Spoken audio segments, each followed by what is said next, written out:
Hello दोस्तों, मैं हूं आपका अपना देविंदर सिंह चावला। आज मैं फिर आपके सामने आया हूं एक नया वीडियो लेके। इससे पहले जो मैंने वीडियो बनाया था उसमें मैंने आपको कनाडा का प्रोसेसिंग टाइम के बारे में बताया था, तो उसके ऊपर आप लोगों के बहुत अच्छे व्यूज़ आए। आपका बहुत बहुत धन्यवाद।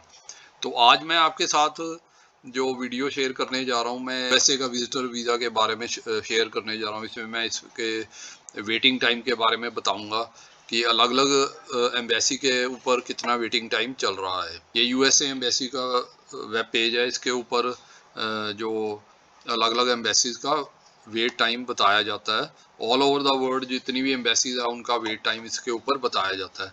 तो हम इसमें देख रहे हैं कि इंडिया में जो चेन्नई की एम्बेसी है, जो उसका आज जो वेटिंग टाइम है विजिटर वीज़ा के लिए 256 डेज है। तो अगर आप आज अप्लाई करते हैं वीज़ा, तो आपको 250 डेज़ के बाद अपॉइंटमेंट मिलेगी। तो उसके बाद आप अपनी इंटरव्यू दे पाएंगे। तो इसके साथ ऐसे ही हम हमारे यहाँ इंडिया में 5 एम्बेसीज हैं, तो उसका दूसरी एम्बेसी का वेटिंग टाइम देखते हैं। तो मुंबई का जो वेटिंग टाइम है, वो मुंबई में जो यूएसए की एम्बेसी है, उसका वेटिंग टाइम है जो विजिटर वीज़ा के लिए 259 डेज है।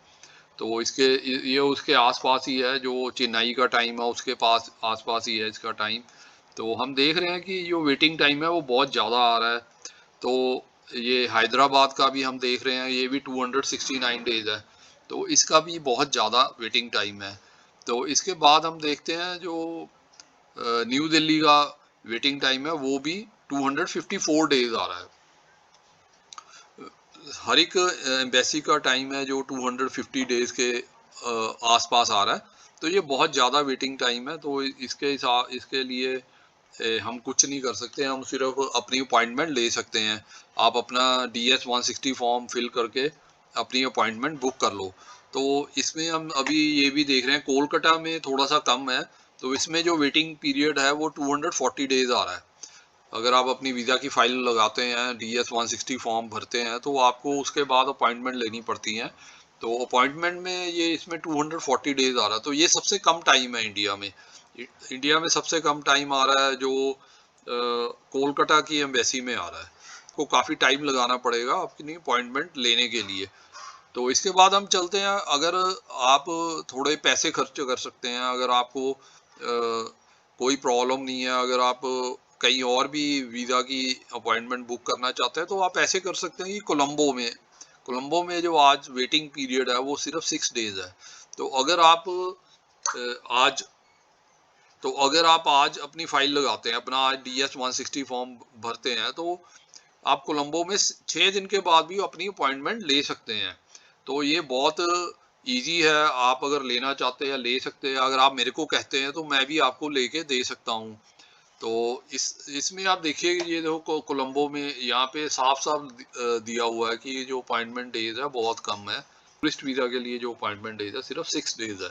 तो आप यहाँ पे भी ट्राई कर सकते हैं। कोलंबो जाना है, फ्लाइट लेनी है यहाँ से, तो आपको वहाँ पे वीज़ा ऑन अराइवल मिल जाएगा। आप उसके बाद आप अपनी इंटरव्यू दे सकते हैं। में ये प्रॉब्लम है कि जो एम्बेसीज इंडिया के बाहर है, वहाँ पे अपॉइंटमेंट पे इंटरव्यू सिर्फ इंग्लिश में होती है। तो अगर आपको कोई दिक्कत नहीं है इंग्लिश में इंटरव्यू देने के लिए, तो आप वहाँ पे अपॉइंटमेंट अपनी बुक कर सकते हैं।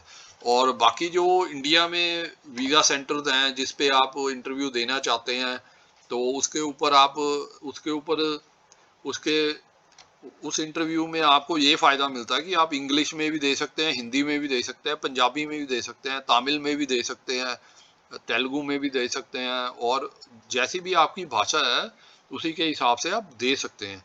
तो ये एक बड़ा बेनिफिट होता है इंडिया में अपॉइंटमेंट बुक करने का। और ये बाहर जो है उसमें अपॉइंटमेंट में ये प्रॉब्लम आती है कि आपको सिर्फ इंग्लिश में इंटरव्यू देनी पड़ेगी। तो ये था मेरा आज का वीडियो।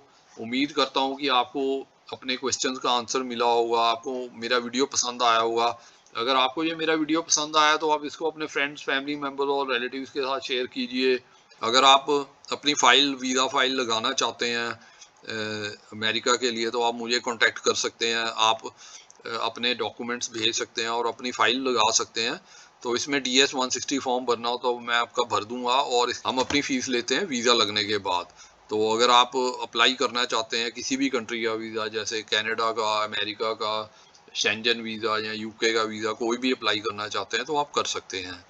इसके बाद मैं आपको बताना चाहता हूँ, जैसे मैं हर अपने वीडियो पे बताता हूँ कि मैंने आपके लिए ये बुक लिखी है, जिसमें मैंने सारे आपको डॉक्यूमेंट्स बताए हुए हैं कि कौन कौन से डॉक्यूमेंट लगाने हैं, और उनका स्पेसिमन भी दिया हुआ है, सैंपल सारा कुछ दिया हुआ है, जिसको आप देख के अपने आप अपनी फाइल बना सकते हैं। किसी एजेंट या कंसल्टेंट के पास जाने की जरूरत नहीं है।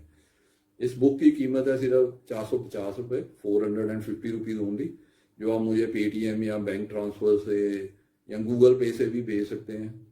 और जैसे ही आपकी पेमेंट मुझे मिलेगी तो मैं आपको ये जो बुक है आपको आपके एड्रेस पे कोरियर या रजिस्टर्ड पार्सल के थ्रू भेज दूंगा।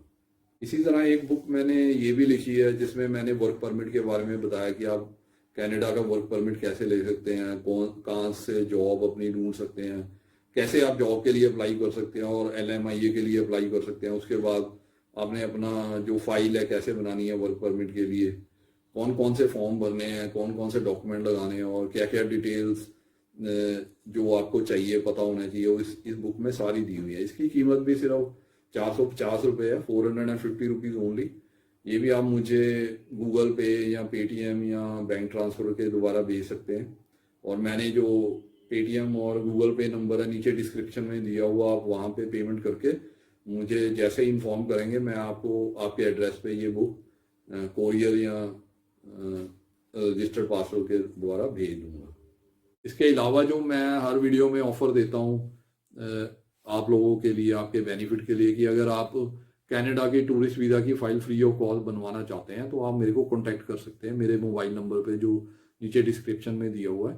तो उसके ऊपर आप मेरे से कॉन्टैक्ट करके अपॉइंटमेंट फिक्स करके मेरे ऑफिस आ सकते हैं और अपनी फ़ाइल जो कनाडा टूरिस्ट वीज़ा के लिए बिल्कुल फ्री ऑफ कॉस्ट बनवा सकते हैं। तो ये था मेरा आज का वीडियो। Okay, bye.